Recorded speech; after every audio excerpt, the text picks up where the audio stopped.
Bismillahirrahmanirrahim. Assalamualaikum warahmatullahi wabarakatuh.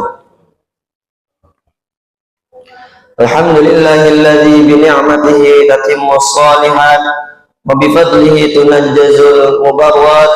Wassalatu wassalamu ala afdhalil kainat sayyidina wa habibina Muhammad ibn Abdillah khatimir risalah wa ala alihi wa sahbihi wa man tabi'ahu ila akhiris saat.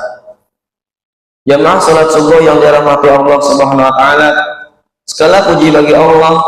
Marilah kita panjatkan kepadanya yang telah melimpahkan berbagai nikmat, antara lain nikmat sehat, nikmat iman, dan nikmat bisa melaksanakan kewajiban kita, yaitu salat subuh secara berjamaah. Salawat serta salam kita lupa kita curahkan kepada Nabi kita, Nabi Muhammad Sallallahu Alaihi Wasallam, kepada para sahabatnya, para keluarganya, dan para pengikutnya hingga akhir zaman.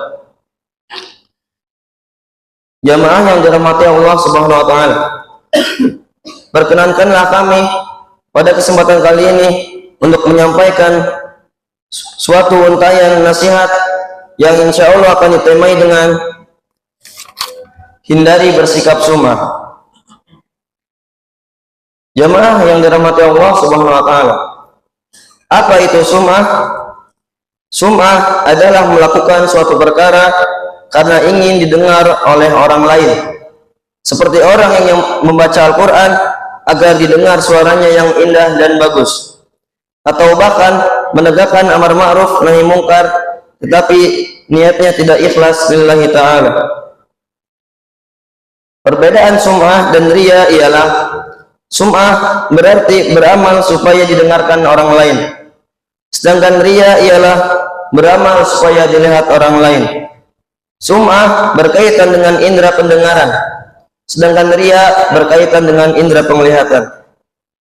Dari sahabat Jundub bin Abdillah radhiyallahu anhu, Rasulullah sallallahu alaihi wasallam bersabda,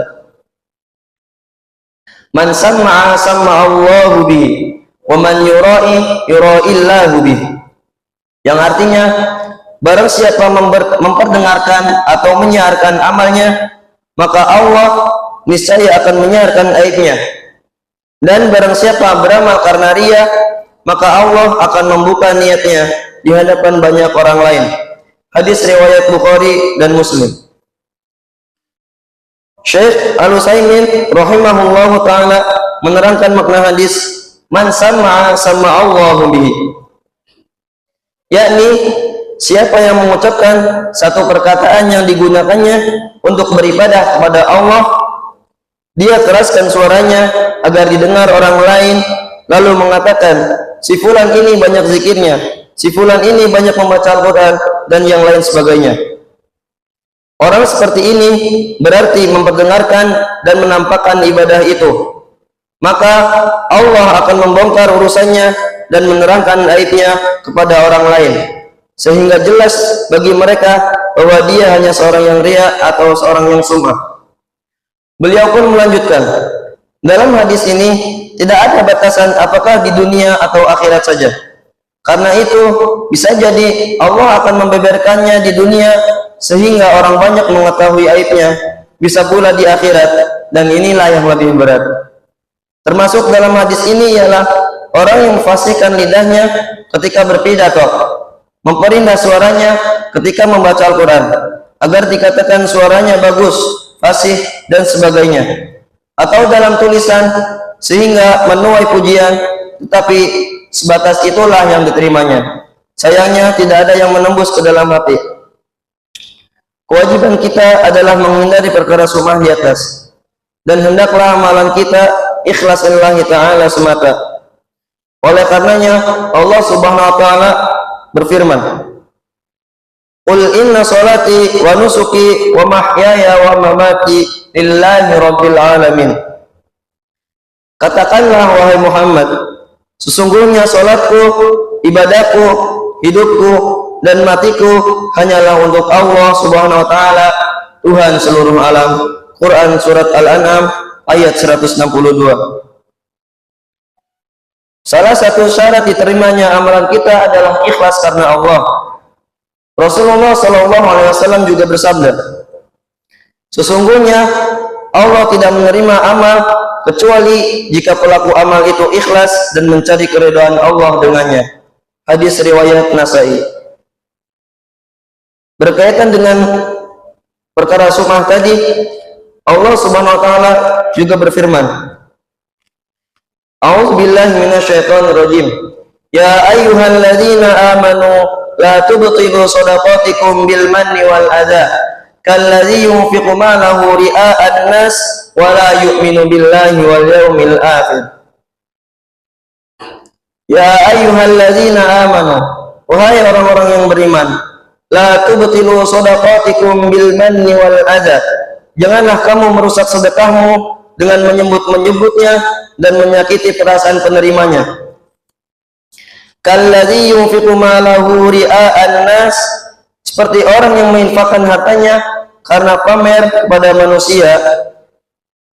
Wala yu'minu billahi wal yawmil akhir, dan dia tidak beriman kepada Allah dan pada hari akhir. Demikian yang dapat kami sampaikan. Sebelum kita tutup, marilah kita bermunajat kepada Allah Subhanahu wa taala. Ala hadhihi niyyah wa likulli niyatin shalihah. Nabda bi suratul Fatihah. A'udzu billahi minasyaitonir rajim. Bismillahirrahmanirrahim. Alhamdulillahi rabbil alamin, arrahmanir rahim, maliki yaumiddin. Iyyaka na'budu wa iyyaka nasta'in.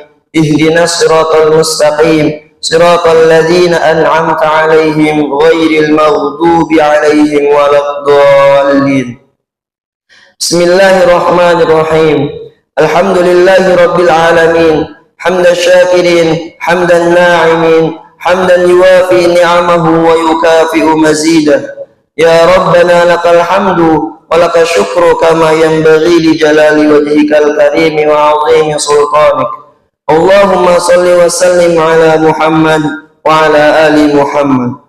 Ya Allah yang maha besar dan maha kuasa, kami mohon kepada Engkau ya Allah untuk para musyrif, para pemberi wakaf, orang tua asuh, donatur, serta para pembina dan para pengurus yayasan, pengurus ponpes, bapak ibu jamaah salat subuh Masjid Zaratul Abrar, dan umat muslimin dan muslimah, agar diampuni dosa-dosanya, dosa besar, dosa kecil, disengaja ataupun tidak disengaja, diberi hidayah agar dapat melaksanakan semua perintahmu dan meninggalkan semua laranganmu, diberi kesehatan agar bisa istiqomah dalam melaksanakan ibadah baik yang wajib maupun yang sunnah, diberi rezeki yang luas dan berkah agar mau berbagi kepada anak yatim dan duafa serta dalam perjuangan Islam, diberi kemampuan bisa bersabar jika menerima musibah dan pandai mensyukuri kenikmatan, diberi keturunan yang qurrata a'yun, keturunan yang soleh dan solehah. Rabbana atina fid dunya hasanah wa fil akhirati hasanatan wa qina adzaban nar. Bifadlika subhana rabbika rabbil izzati amma yasifun wa salamun alal mursalin walhamdulillahi rabbil alamin. Akhirul kalam, wassalamu alaikum warahmatullahi wabarakatuh.